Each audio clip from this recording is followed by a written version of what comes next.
هو رامز في الاخر برنامج. النهارده بكلمك هو فاضل بطل اعلى من البرنامج بتاعه، من النجم للنجم كده في حته مش يعني ما هو اصل هو رامز في الاخر برنامج. هو جايب احمد العوضي يعني اول حلقه ليه، واحمد العوضي اول حلقه ليه عشان الناس كلها تقعد تتفرج عليه. بالظبط. انت لو جبت اي حد غير احمد العوضي انت مش هتجيب مشاهدات يعني، فاهم قصدي؟ فهو انت يعني فانا مش هركز في اللي هو قاله، لان هو هنا الضيف اللي انت جايبه انت مطلعه اول حلقه عشان الناس تتفرج عليك. يعني الناس كده بتتفرج عليك طبعا. تمام، بس انت بتجيب اتقل حد عندك مختلفة. انت بتجيب اتقل حد عندك عشان تجيب مشاهدات بتاع. فده باخدها من منطلق مثلا يعني ايه ايجابي، مش ايجابي. باخدها من حته مثلا ايه برضو يعني من النجم للنجم كده في حته مش فاهم قصدي؟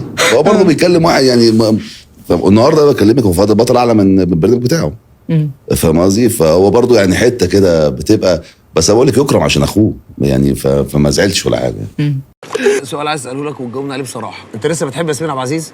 لا صور. لا جاوب. ايه ده؟ صور. تحب ياسمين عبد العزيز ولا لا؟ ممتنع عن الاجابه.